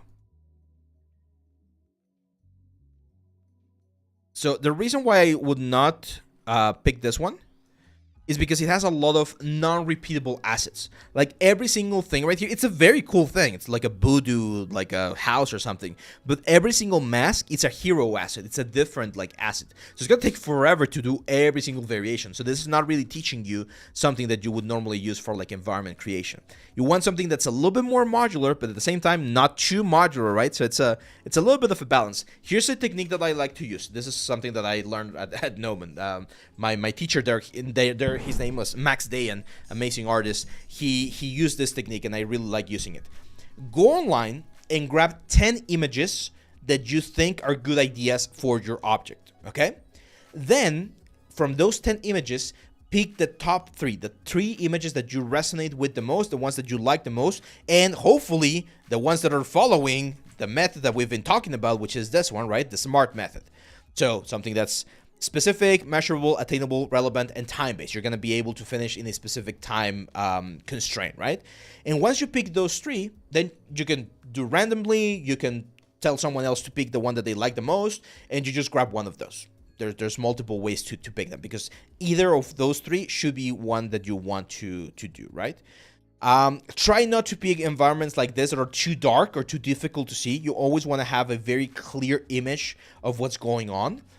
And even something like this, like something simple like this environment, can potentially be a very good piece for your portfolio. Even though that doesn't have a lot of props, just if you make sure to really nail down the illumination, the materials, the modeling, you can get something that looks very, very nice for you. Okay? Rajad, no, I don't have anything for footwear designing. I don't do that too much, to be honest. Let's see. I like to think of spreadsheets because they allow for repetition measures. Yeah, those ones works. Yeah, there you go, Mustafa. Let's see. Give the 3 images to your teacher and he will... Yeah, give the 3 images. Normally, I like to do the opposite way. So when I'm working, for instance, in the mentorship sessions that we do, I ask the student to bring me 10 images, and then I pick the top 3 that I think are going to benefit him or her the most, and then they pick the one that they want to do. That's how I do it. So that at the end, you as the student or you as the mentee, you get the final pick. But I try to sort of like help you out. Like this one, for instance, it's a great one. It's a great environment, sort of like concept. It's very complex. There's a lot of texture work involved, a lot of tileable textures, modular elements, and of course the stature requires a little bit of like sculpting and anatomy and stuff like that. But it's a good one. I like that one. That one can work. A throne room, it's always a nice one. Stuff like that. These hallways are fine as long as there's like a story to them. So I would prefer something like this, you know, something that has a little bit more of like a story rather than just like a hallway. Do you have any tips on showcasing single props in Unreal Engine with like lighting and setting up things like that? It's the same thing that we've done for Marmoset, for instance. So Charlie, check the last live stream that we did, or one of the last live streams that we did last year with the Warhammer gun. I'm not sure if I have it here, to be honest. Let me see if I have it here. But with the Warhammer gun, we did something like that. There we have it. There we go. So I did this render, and then I did like this render right here. This was done in Marmoset, but it's the same process. So same process that we did for this one, you can do inside of what's the word? You can be the you do this inside of Unreal as well. Sometimes I don't understand what should I make for a portfolio. I don't get any inspiration. Your portfolio should reflect the kind of props or assets that you could contribute to a specific pipeline, to a specific workflow. If you do that, then that's when you become valuable to someone who's looking to hire someone else, right?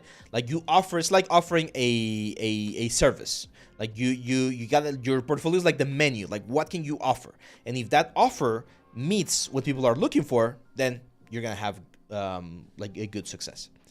Do you think sci-fi would be a better theme to show more skill, or is it's completely irrelevant? You can show skill in any kind of like style. But here's the thing, and this is again going back to the SMART method.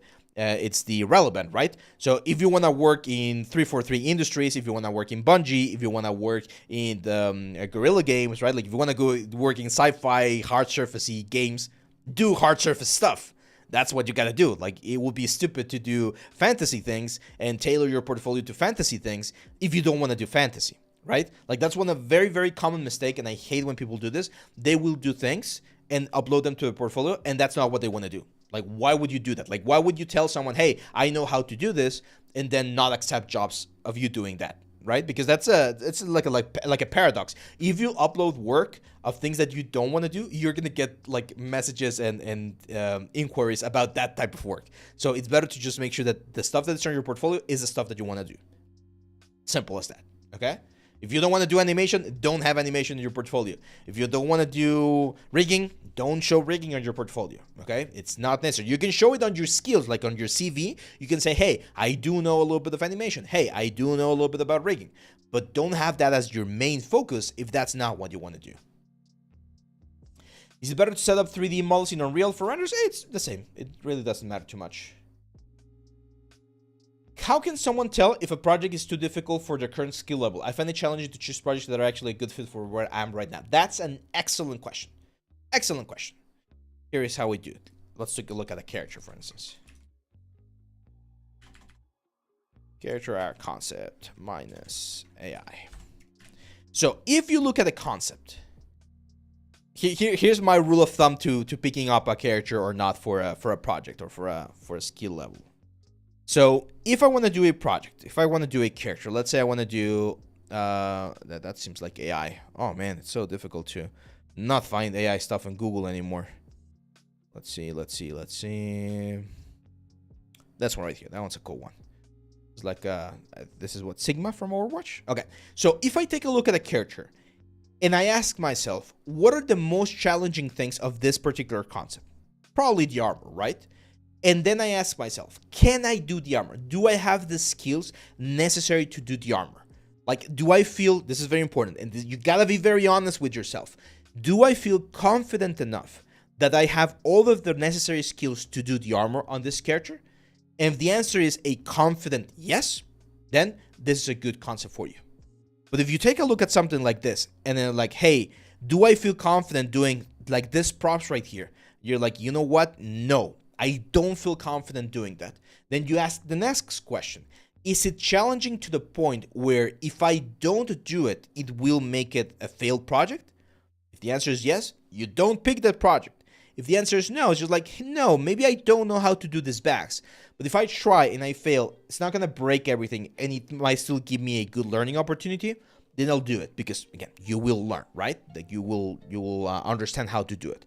But if you see things on something and you're like, I have absolutely no idea how I would tackle something like this, then that's a clear sign that that's not something that you should pick right now. Doesn't mean that you won't be able to pick it later. But it happened to me. I'm going to show you. Like when I first started, I remember when I was first starting doing like characters, I would do stuff like this, characters like this, that I knew I was going to be able to really, really do. I was confident that I could deliver this kind of detail. That's why, again, this was the character that I did for my portfolio, because at the time, that was the level that I was confident I could deliver. As I keep getting better and better, I can pick better and better concepts, right? Like better or more interesting elements, because now I take a look at something like this, or I take a look at something like this, and I'm confident that even with all of the props and the cloth and everything, the skills that I have acquired are enough for me to tackle something like this. So it's about that. It's about being very, very honest with yourself and saying, hey, maybe it's the first time I'm doing cloth. It's the first time I'm going to try Marbles Designer or something like that. Well, you might not want to start with something as complex as this. Why not go and do something like this? It's a little bit more simple, right? Still advanced enough, it's still cool enough, but a little bit more simple. And if this is a little bit too complicated, well, maybe we go further down the line. Like there's nothing wrong with going further down the line until you find something that accommodates your skill and again, challenges you a little bit more than what your current level is. That's the kind of like secret for that element, okay? If you want to work as a character artist, what should I learn? I see most character artists started already doing environment props.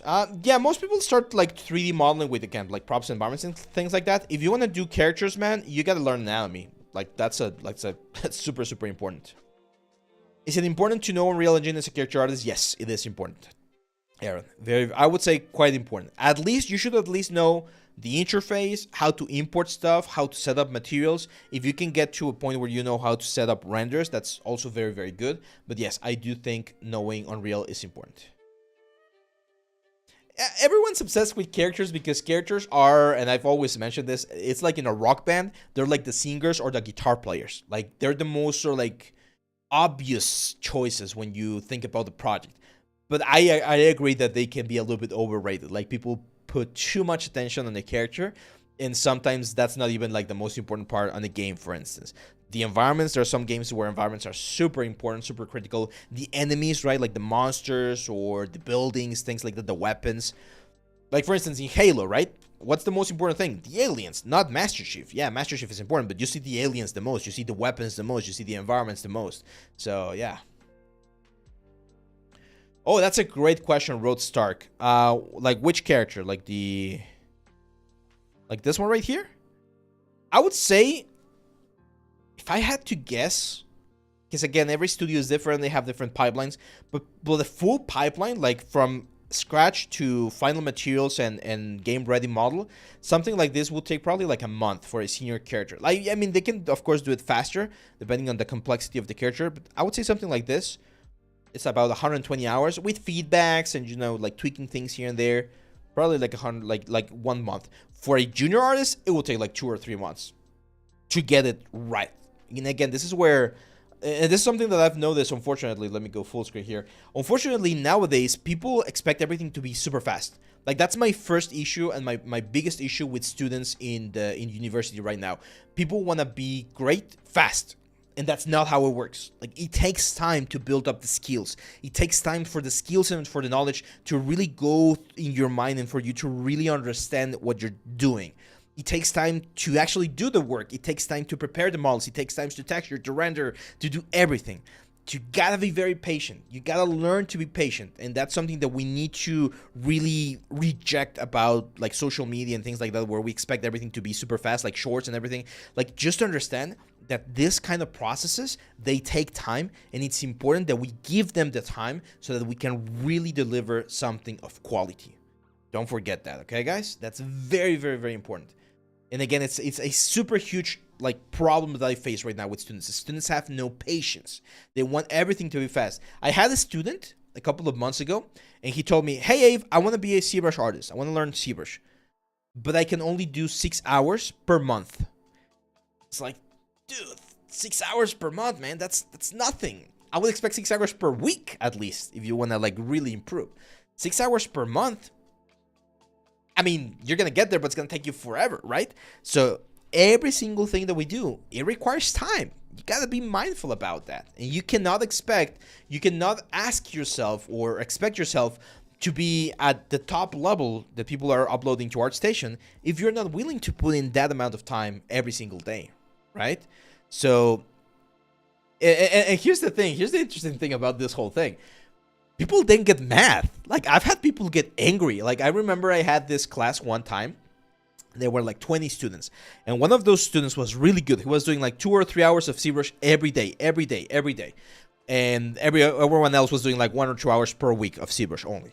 So at the end, the final project for that class was to do a bust, just like an orc bust or something like that. And he did an amazing job. The student I'm talking about, he did an amazing job. And instead of everyone else being inspired by him and being like, damn, that dude did an amazing job, they were angry at him. They were mad at him. And to me, that was like mind-blowing, because it's like, dude, this guy put in the work. He did 20 hours per week at least to get to this level by the end of the term so that he could deliver a very nice like sculpt. You did 1 hour per week or 2. Were you expecting to get to that level? Did you put in the time that guy did? Because if you didn't, why are you mad, right? And unfortunately, that's a very common reaction online and everywhere else. Like, people get mad because someone else is like achieving the goals that they set for themselves when they didn't put in the work. Tough luck, right? Like, that's not their fault. And of course, I told the guy, because he was getting a little bit bummed out because his peers were not supportive of his success. I was like, dude, don't listen to him. Someone is saying here, that's just pure envy and pure like horrible vibes, right? So it's an unfortunate situation of the world. People will criticize you if you spend the time and put in the effort on the things that are important for your goals. But you just gotta like let those people talk and say whatever they want. You just keep focusing on getting to that goal. Let's say you gotta have a mantra before looking at social media. Do not compare, do not compare, do not compare. Totally agree.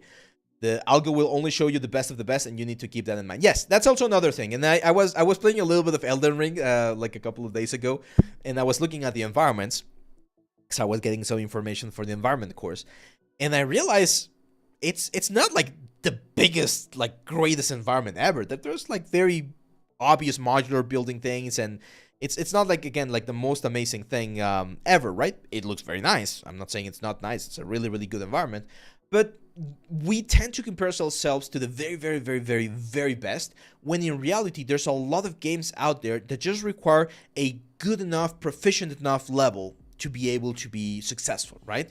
And I always like using Overcooked as an example. I was playing this with my wife and some friends during during vacation as well.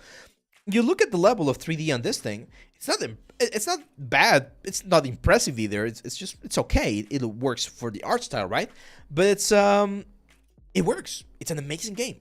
It's super fun. It's super nice, and it just brings a lot of joy to people, right? So yes, it's important to always pursue a very high quality for things, but you also gotta understand that not every single product out there is gonna look like freaking like The Last of Us, right? Not every single game out there is gonna look like Wukong. Like, there's plenty of range for a lot of things to be done in the industry. Let's see. How much topology do I need to know for figures? If you're going to be doing game-ready characters or like animation-ready characters, you do need to know topology. We have a course about that if you want to check it out as well. They were mad because it made them look bad. Exactly. It's so common to see that. People are quick to blame others, but very slow to reflect on their own weakness or see themselves in the mirror. Yeah, that's exactly it. I get mad when the model sucks, but the guy sells way more than me. Yeah, that's it. Here's the thing, man. That's the thing, Nathan, about like the world in general, right? Like, how many times, like, we complain about this thing all the time, about music. We see this, like, in Mexico, for instance, we complain a lot about reggaeton, which is a specific, like, a music genre that's, like, very, like, not super elegant, if you want. Like, it's a weird kind of, like, you know, music genre. The lyrics are very, you know, I don't know, trashy might be the right word. But they sell millions. They fill up arenas and stadiums with their concerts. They are making bank. And then you have a very talented, like, I don't know, classical player or whatever, and they're not making, like, ends meet. That's the unfortunate situation of the world.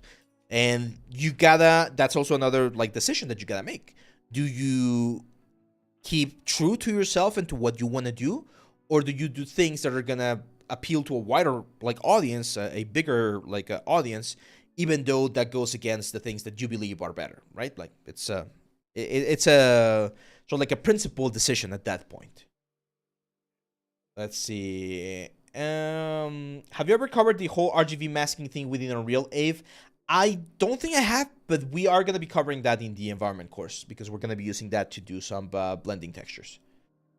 Recently, I started learning Maya. There are a lot of bigger courses, but not for intermediate at low prices. What should I do? That's a great question, Bart, and I'm going to be completely honest with you. And this is something that we've mentioned before. Anything in life that is worth pursuing will come with a price tag or with a price that you need to pay. Sometimes it's time, sometimes it's energy, and sometimes it's money. So there will be a time where you're going to have to pay more for courses or for information, for mentorships, for something that's really worth it, okay? Make sure you do your research and make sure you find the stuff that really resonates with you so that you really use your money wisely. But nothing is free in this life. Yes, you can find a lot of free information online. Yes, there's a lot of, like, available, like, tools and workflows and things like that.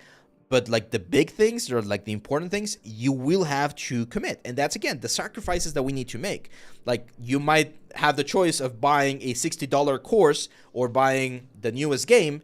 You got to decide which one's going to be better for me in the long run, right? Maybe the course right now, or the mentorship, or the program, or whatever. Because with that, I'm going to be able to get a better job, and then I'm going to be able to buy the game that I want. So it's about understanding that, yes, a sacrifice is needed. And we do that all the time, okay? All the time. So be mindful about that as well. Do you have any recommendation of where should I get paid brush set for 3D code? You don't need a brush set, man. All of the basic brushes, that's all you need. That's all you need. And if you want to use some, like, fancy brushes, there's a bunch of, like, free, like, brush packs. The ones that you use for Adobe, for, like, Photoshop, you can use them in 3D code as well. You don't need to pay for brushes. A lot of people think that you need a specific brush or a specific tool to do the job. Most of, like, the top 3D artists out there, you can give them the basic brush on any software and they're going to be able to make amazing things. So it's not the brush, guys. There was an anecdote that someone told me one time about this like very famous concept artist, and everyone always asked him about like what brushes was he using for the for his art. And one day he just took a picture of a baby face, and he made the baby face brush in Photoshop using just like a cutout of a baby face, and he did amazing things with it. And and then everyone was asking, "Oh, can I have the baby brush?" And it's like, dude, you guys don't understand. It's not the brush, it's the knowledge. Okay. I want to get into the film industry. Would it be okay to put only props in portfolio? Organic feels too harsh for me now. Of course, I'm practicing, but I guess yeah, it's fine if you want to start with that. To be honest, I'm not that like well informed about like the specific needs in film. I focus more in games, but yeah, props are fine. Happy New Year, A-Team! Happy New Year! I'd love to make your courses, but Brazilian real worth shit now. 1/6 of the dollar. Oh man, yeah. I'm trying to find a way to accommodate as much people as possible, but it's definitely tricky. I wish we had some like way, like the platform unfortunately does not have like regional pricing. I wish that was an option, because that would have been amazing. Wolf Girl! Thank you, Wolf Girl. Oh my god. We're starting the year with a lot of subs here. There you go. Thank you, thank you. Really appreciate it, Wolf Girl. Really, really appreciate it. Thank you very much. Happy New Year as well. Let's see. For the scripts, it's the same as the set brushers.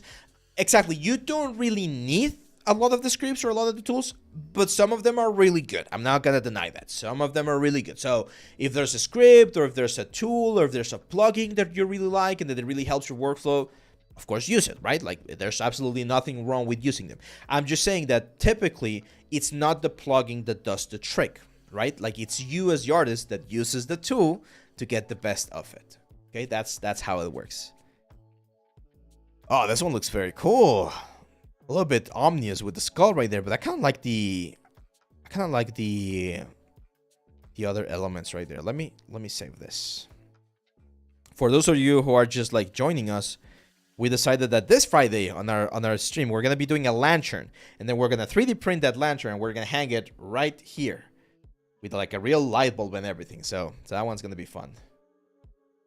For self-taught people, do you have some kind of curriculum for 3D? No, but I have a very cool trick that you can use, man.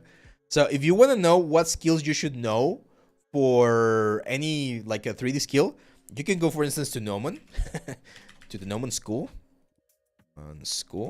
or Think or any 3D, like one of the big 3D schools. Go to, for instance, the 2-year certificate program, and check the Fox Girl there with the subs as well. Thank you very much. Thank you. For instance, here, 3D generalist, and you can check this thing right here, the terms. So look at what the terms are. This is what you would learn if you went to Gnomon and you were like studying. This is what I went through back in 2013. So look at what they're teaching. So you should know hard surface modeling, texturing and shading, character sculpture, lighting and rendering, digital photography, animation and visual effects. This is for a generalist, right? So if you go to each of their programs, you're going to get a good idea of what they're teaching. You might not get, of course, all of the information about what programs are they using, what kind of stuff that they're teaching, etc., but you should get a very like interesting idea of what people are like learning from, right? And you can use this exact same thing. For instance, let's go to Blur Studios. Blur Studios are the ones that did the new freaking like what's the word? Let's see. There's no. I was trying to see if there was an option to see like they did Secret Level, the series. But if you go to any or let's try like Digic Pictures. So if you go to any like a studio that you know are making like cool things. I forgot the Digic Pictures. Okay, I'm gonna show you another one. The Mill. There we go. Here we go to work. No, not work. Join us. Yeah, Weather Studio, any of this. There we go. So there we go. Perfect. 3D generalist. So if you go to any company and you go to the jobs that are posted, you're gonna see this description, and in the description, you're usually gonna see what they're looking for. So for instance here, knowledge of the VFX and associated pipelines, a structured understanding of light, color, and composition, minimum of 3 years of experience in production, high standard of quality control, proven experience using 3D softwares in the production environment, Maya, Houdini, desirable, proven experience using Arnold or similar ray trace renderer, technical scripting skill valued but not required, time management and good communication, blah, blah, blah. So taking a look at this stuff, it's very important. Real-time generalist, so this is probably like games or something. Same stuff. You look at this stuff and you check what they're looking for. For instance, this one in particular, they're looking for proficiency in Niagara and chaos like effects. Maya or Houdini, environments, camera, lighting, shader, graph editor, sequencer, animation. So all of this, these are points that you should check with yourself and be like, do I know how to do this? And if you don't, go and learn. That's what you're looking for, because that way when you apply to this like jobs, you're gonna have the necessary skills and requirements that they're asking for. Okay.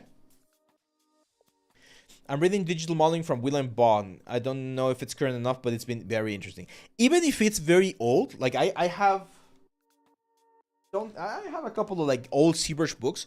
Even if they're very old, like the tools might not be the exact same anymore. Like the tools might have changed a little bit, but they might still be like the information or the artistic thing, the artistic design principles might still be very valuable for you. So don't underestimate that. Oh, I really like this one as well. Let's download this one. They don't always ask for more than the position required. No, and usually what ends up happening is they might ask for more than the position required. So for instance, here, they are asking for environments, camera, lighting, shader, graph, sequencer, animation, Niagara, Maya, composition, lighting, color, detail. And when you enter the job, you might not be doing all of that stuff. You might just be doing half of it because there's someone else that's going to be helping you, right? Like it's going to be a big team. So they expect you to know a little bit of all of that stuff, but they don't necessarily will be asking you to do every single part of the pipeline. Because again, depending on the team, you might be like working with more people. Yes, Roadstar, we're going to have a portfolio review at the end of the month. So for this month, we got the Lantern this week. So portfolio review is probably going to be on the 31st. We still got like a long time to go. For portfolio review, you need to join the Discord channel. That's the requirement, the first requirement. And then you need to wait for the thing to open. And at that point, you submit your portfolio. For a workstation PC between 7700 and 7800, I would go for the 7800 probably. It depends again on the production. I mean, those are processors. Those are like single machine processors. Those are not like the ones that you would see in the production. Like big productions, they use like really, really expensive workstations. Like Threadrippers or i9s with like a bunch of processors and like a stupid amount of RAM, things like that.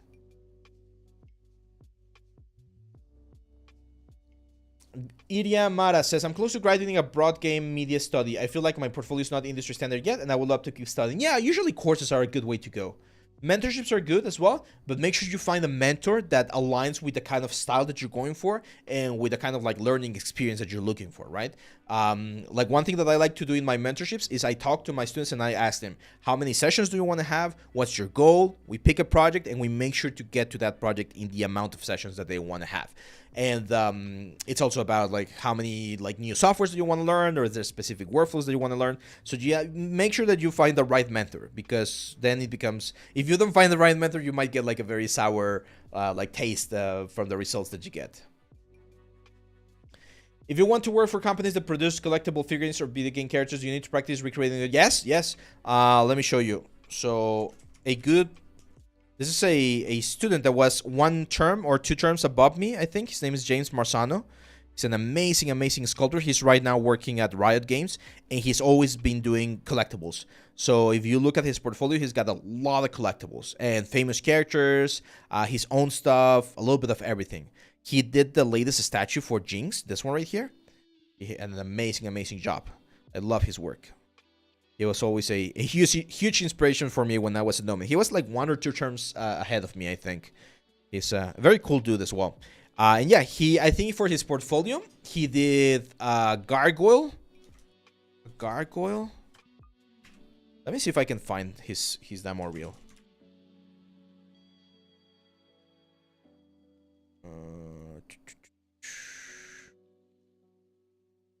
No, I'm not sure I'm gonna be able to find his portfolio, but he did like 3 or 4 pieces.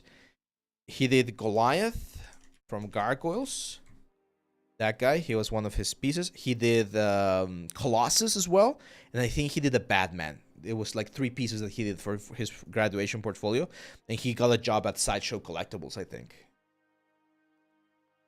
When will you be more active on Discord? I want some feedback. I'm gonna be checking things. I'm trying to balance stuff out, so I'm trying not to get too distracted. So I try to check Discord early in the morning, midday, and then at the end of the day. So that's why I don't answer as frequently, but I'll be there. Yeah, when I entered this team, the regime asked me to know C++, but I've always had a need you need help with. I was doing anything. Yeah, there's usually a team that's going to help you out, even if you don't know everything, but you need to show that you have the basics. You have any advice how to stop comparing myself to others, especially the people who graduate from big schools? I see their work, they're just 2 years and they're top notch and I'm not even close. Yeah, first of all, you gotta understand, guys, the needs in the industry as a whole are very, very different. Of course, the top people are gonna be working at top studios, but there's other studios, AA studios, single A studios, indie studios, studios that are doing commercial work. So there's options for you, even if your skills are not up to that level yet. And you gotta understand that everyone has different opportunities in life, so it's very unfair to compare yourself to them, because there's also someone out there, Lanita, who might be like way worse than you, right? And they see your stuff as the top notch for them. So there's always this gradient of skills. You got to focus on yourself. Make sure that every year, every month, every week, you're learning something and you're improving. And that's going to give you a better chance at seeing it. And one thing that I love to do, whenever I see someone that's really, really good, I don't feel bad about myself. I rather feel inspired to understand how they did it and try to incorporate that stuff into my work somehow. So I study their work. I look at it as a sort of like a stepping stone to learn and try to do something even better. Okay, that's a different kind of mindset that you can have as well. I don't know why I'm banning your Discord. Is there another way to review a portfolio? I'm not sure why you're banned either, man. You might have done something that was not allowed in the rules. Make sure to check them. But no, there's no other way, unfortunately. We only have the portfolio. Hello, it's a tricky question. How many polys is good for a game-ready character model? Different profile? It's very different. It depends a lot, Coney. It's a tricky question because every single game is different. It's not the same poly count for League of Legends that it is for World of Warcraft, that it is for Overwatch, that it is for Diablo, that it is for freaking Halo, or like a God of War. Like every single game is going to have a different like amount of poly count. What's the best poly count? Whatever it is for that particular game or style. That's the answer, unfortunately. And yeah, Solid Mango is saying here, that's another great way to see it, Lanita. Every single top-notch guy that you see was a beginner at some point. At everything, right? At everything. And again, we shouldn't feel mad about this because maybe someone who's like a top-notch guy has been sculpting and painting since he was 5 years old. At that point, I mean, sorry, like he had a different life experience than you, and you might never be able to get to that specific level. But that doesn't mean that you can't get to a really proficient level. And even though you might not beat him, that doesn't mean that you're not going to be a professional artist as well. So everyone has a different, like, what's the word? Everyone has a different way to do it. Yeah, as for you, Sean, I'm not sure if you like shared the wrong link or maybe you shared like some stuff in the wrong channels, because we do have a timeout thing, so you might be timed out only, not banned. No.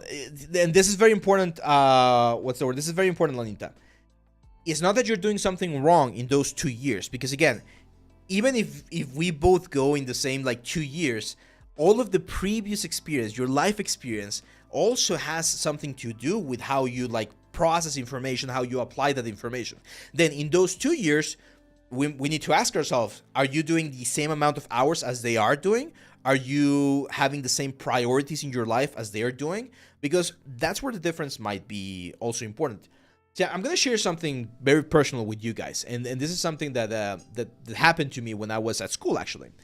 When I was at Noman, a movie came out that really, really like messed me up heavily. And it messed me up in a good way, I would say, because it really made me evaluate what are the important things for me in life, right? And this movie was Whiplash. Do you guys remember that movie? The one with the drummer, J.K. Simmons, and I forgot the name of the main, like the protagonist.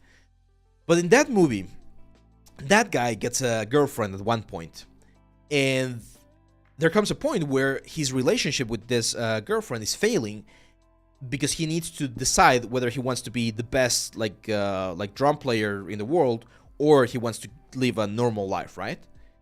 And he picks the first. He decides to go and be the best drummer, and the girlfriend is like, well, that's a road I cannot follow you through, right?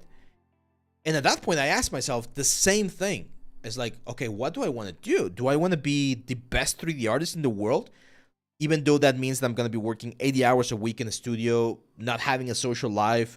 Yes, having a lot of like success professionally, but leaving everything else to the side.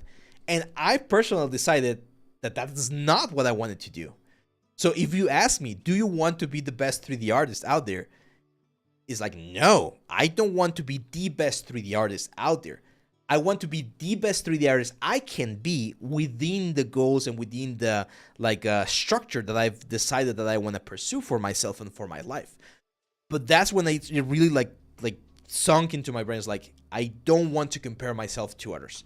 I just want to do what I want to do, and I want to focus on my own personal like belief or sense of success. And it really changed my perspective, okay?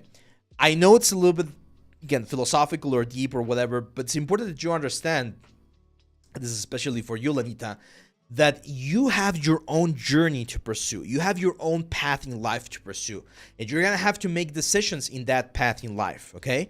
You're going to have to make sacrifices. You're going to have to push yourself to the limits of what you think you can do and go beyond those to really achieve like greatness, right? Like really great objectives and goals. But you should not compare yourself to others, because everyone else is living their own life and fighting their own fights. So focus on yourself and your personal growth. Now, if you feel like you want to grow faster, you want to be better, stuff like that, that's fine. You got to start like looking at the things that we've talked about today, for instance, the method, the SMART method, and how are you going to plan ahead? How are you going to prepare this next couple of months or weeks so that you can start achieving those specific goals that you set for yourself? Okay? That's very, very, very important, that you need to make sure that there's going to be sacrifice involved, there's going to be hard work involved, and you need to be very mindful about what kind of a specific goal you want to find. Don't compare yourself to others. Use them as benchmarks if you want, but not comparison, because everyone is doing their own stuff, okay? Hopefully that works. And I know it's a little bit of a deep thought to start the year with, but it's important that we understand that we're not only artists, we're not only 3D artists, we're also human beings who have fears, who have goals, who have desires, and all of those things are very, very important. Can I combine sculpting with hard surface modeling, like making my solars? Yeah, you can combine that, man. The Secret Life of Walter Mitty was the movie that made me rethink my whole life. I haven't seen that one, actually. I'm gonna have to see that one, Lord tell him. Yeah, no, we definitely live in that world, Shuki, where everyone wants to earn more and work less, and unfortunately, it's very difficult to do that. Is it possible? Yeah, with some like specific ideas, but you gotta ask yourself if that's what you want to do or not.